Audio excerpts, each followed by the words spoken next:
Welcome to Muhammad's Boom Boom Room, where all of my guests either agree with me completely or they go boom. I am your host, the Prophet Muhammad, peace be upon me. And now with me today is a true disciple of Isa bin Miriam. He is the Apostle Paul. Happy to meet you, Paul. Glad to be here, Muhammad. But who is this Isa? Oh, as everyone knows, Isa is the Arabic name for Jesus. No, it isn't. The Arabic name for Jesus is Yasuh. Isa is the Arabic name for Jacob's brother Esau. To the Jews of your time, calling someone Isa would have been an insult because the descendants of Esau were their enemies. So why would you insult Jesus by calling him Isa? Don't blame me, blame Allah. He's the one who gave Jesus a totally different name in his perfect revelation that contains no errors. Speaking of the Holy Quran, Allah promised to protect Jesus' followers until the day of resurrection. That's a long time. And he said that he aided the true followers of Jesus until they became uppermost over all of their enemies. That is what led so many Muslim scholars to conclude that you, Paul, must be a true disciple of Jesus the Messiah. Well, I am a true disciple of Jesus. At first, I persecuted the church because I believed that the message of Christianity was heresy. But after Jesus Christ appeared to me on the road to Damascus and showed me that he is the Lord of life, who died on the cross for sins and conquered death, I now preach Christ and him crucified.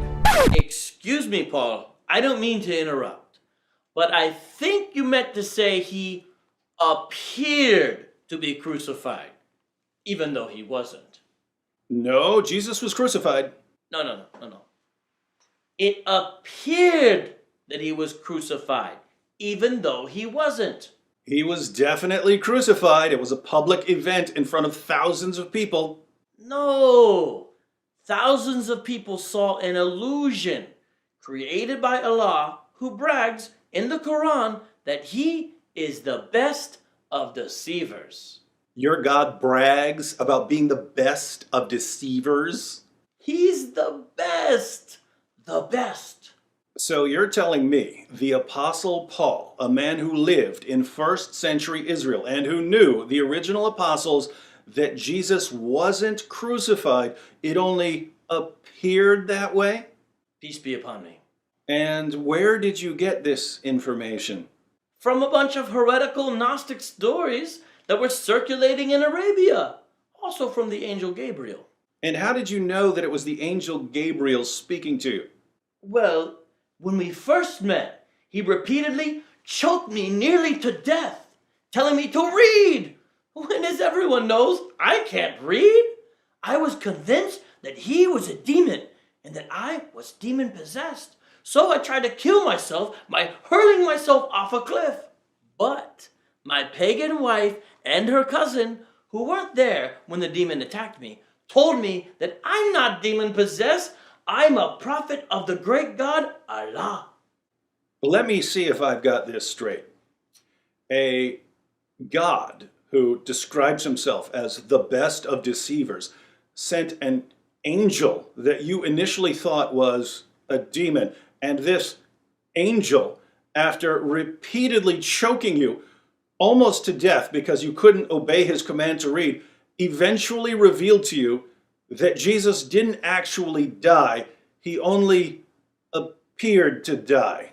Alhamdulillah. That is correct. Allah, who is the best of all deceivers, sent the angel Gabriel to choke me, knowing that after I tried to kill myself, my pagan wife and her cousin would use this brutal attack to convince me that I'm a prophet. This is the same exact way Allah raised up prophets in the Torah. No, it isn't. Yes, it is. It's in the Torah. Okay, Professor, what book, chapter, and verse? Torah book, chapter of angels choking prophets, verse B. People base their salvation on this moron? I am a prophet. I have proof. What? What is your proof? I have a huge mole on my back, which is a seal of the prophet. You know this. It's in the Torah. It's not in the Torah. How would you know? Because I'm a Jewish rabbi who studied under Gamaliel. Wait, what? If you're a Jewish rabbi, does that mean you're a Jew?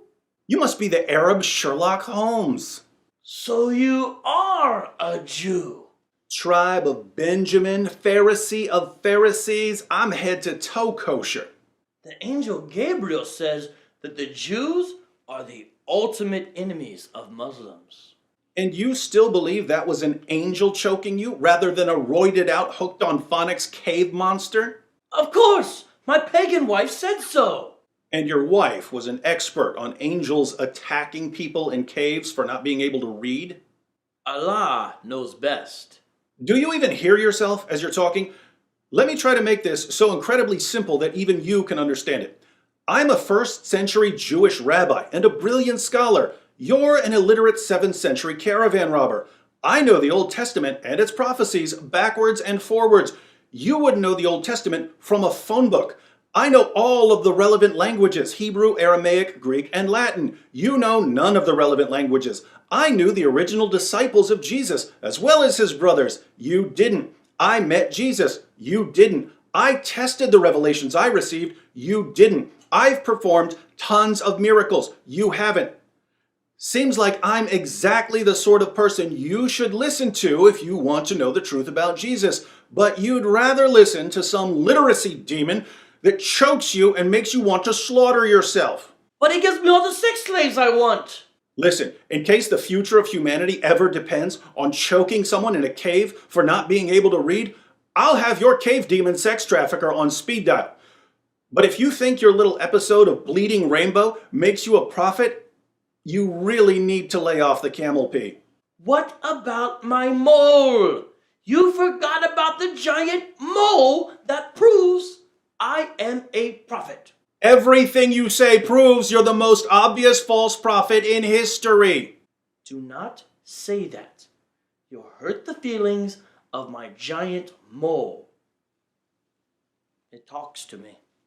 Well, if it's not telling you that you're a complete lunatic, it's lying to you, just like your demon god who brags about being the best of deceivers and Word Girl's homicidal, cave-dwelling, great-great-great-great-great-great-grandfather, Word Strangler.